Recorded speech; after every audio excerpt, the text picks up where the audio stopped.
malaikat, was-samai dan langit, wal ardo dan bumi, wal laili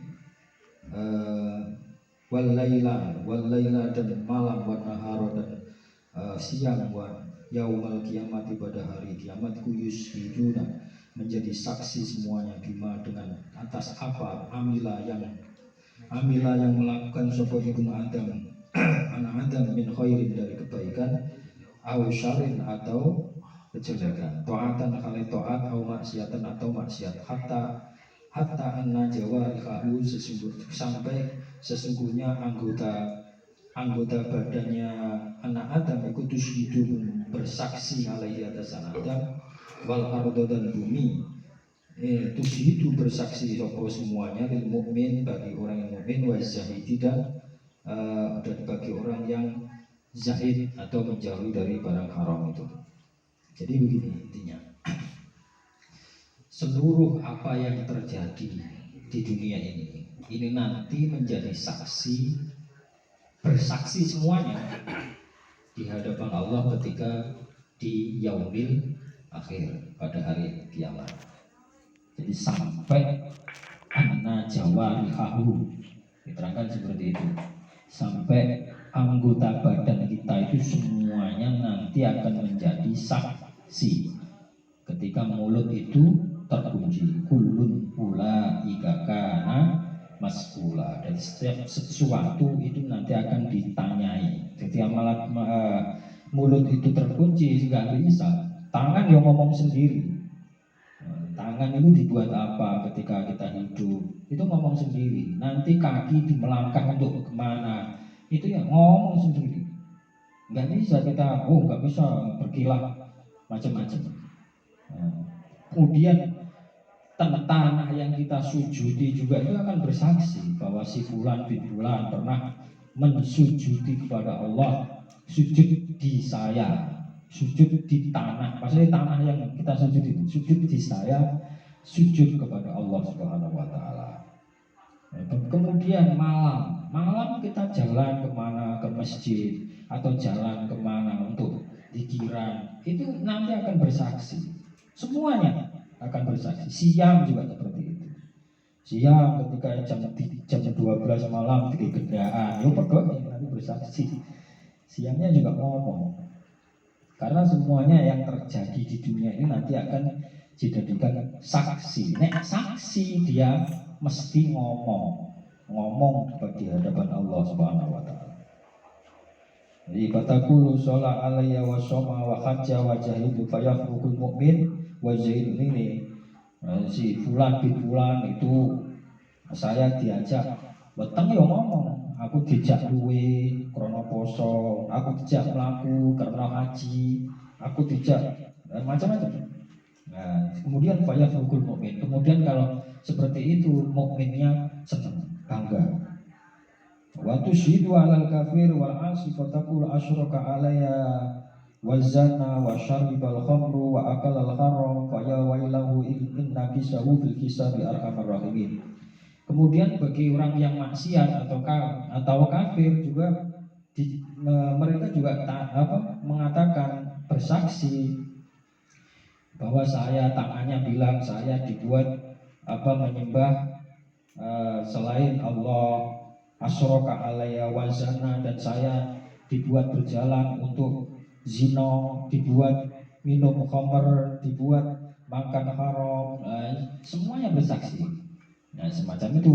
Faya wailahu inna kisahu fil hisab, maka celakalah orang itu nanti akan dihisab pada zat yang arhamur rahimin. Wal mu'min huwa alladhi yakhafu Allah ta'ala bi jami jawarihi kama qala al-faqih Abdul Lais alamatu khafillahi ta'ala tudiru fi sabati asya. Mukmin itu takut kepada Allah dan seluruh anggota badannya, seperti apa kata Syekh Al-Faqih Abdul Lais, alamatnya, ciri-cirinya itu ada 7.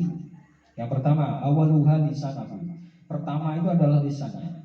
Jadi ketika mukmin asal takut kepada Allah, ciri-cirinya ada.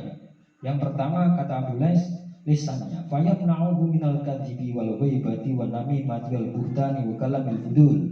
wa yaj'aluhu masyghulan bi dzikrillah ta'ala wa tilawatil Qur'an wa mudzakiratil ilm.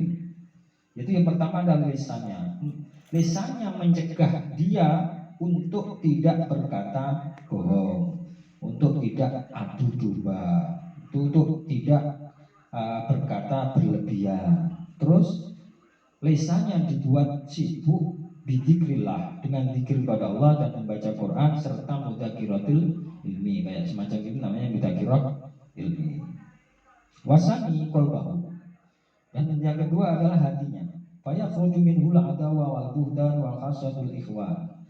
Jadi hatinya itu disepikan dari permusuhan, musuh sama yang lain, dan kebohongan, atau disepikan dari penyakit hasad. Hasad itu dengki, iri dengki. Li'anal hasada yakul hasanat kama qala sallallahu alaihi wasallam, al hasadu yakul hasanat kama takulun naru khataba.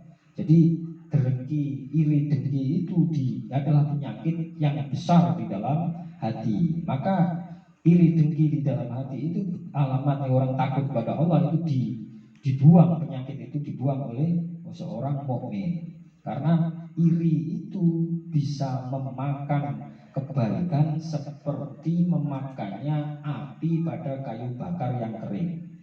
Jadi ketika kita semakin iri, maka kebaikan-kebaikan kita itu akan habis, akan terbakar. Semakin iri pada tetangga, iri pada yang lain. Nah, iri itu maksudnya cara kita akhlak itu ingin nikmatnya orang lain itu hilang. Ingin nikmatnya orang lain itu hilang, definisinya begitu. Misalnya kayak untuk nikmat tuku TV, langsung karuan. Engko tuku motor gitu, tuku mobil pingsan gitu. Krono mau panas iri. Wa lam anal hasad minal amrad al-dima fil qulubi wa la tudawa amradul qulub illa bil ilmi wal amal. Sesungguhnya iri itu dari penyakit akut di dalam hati. Tidak ada obatnya penyakit itu kecuali dengan ilmu dan amal. Kata Imam Al-Ghazali begitu. Wasalis nadruhu fala yamdur ilal haram. Yang kedua adalah dia penglihatannya itu dicegah dari penglihatan yang haram, minal akli wasyurbi wal kiswati wa ghairiha, dan makan minum yang tidak halal, dan terus pakaian-pakaian dan selain sebagainya yang tidak halal, itu dicegah dari penglihatan seperti itu. Umpama melihat dunia, melihat kekayaan, itu dia melihatnya dengan iktibar. Iktibar itu apa?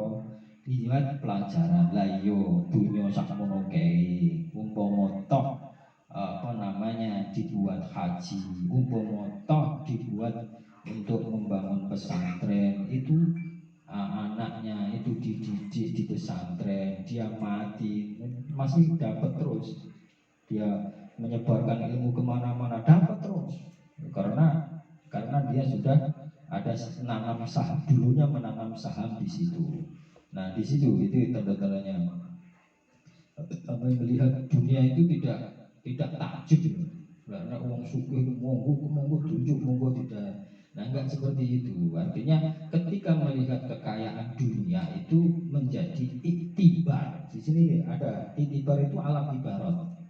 Alam ibarat itu ya dibuat pelajaran.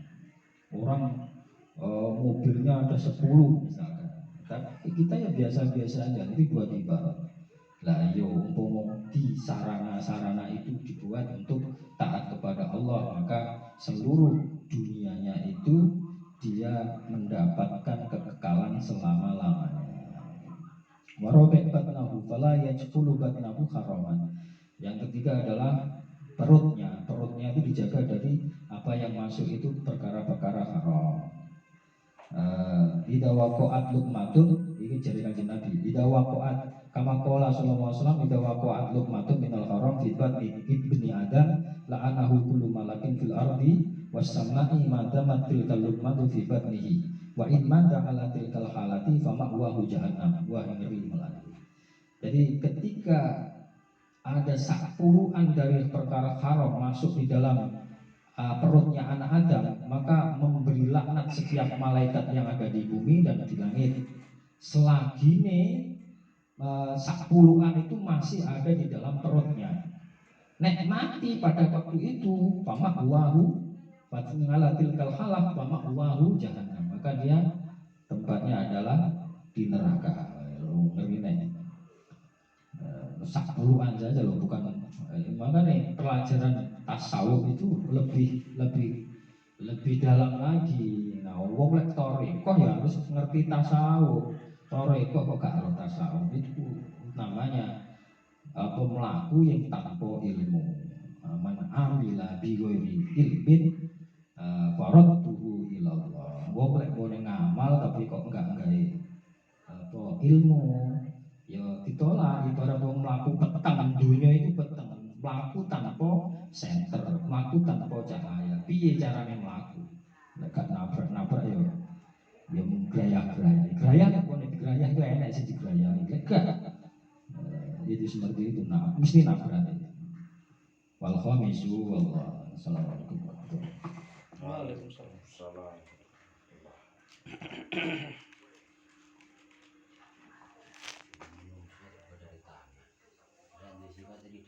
Sudah semua di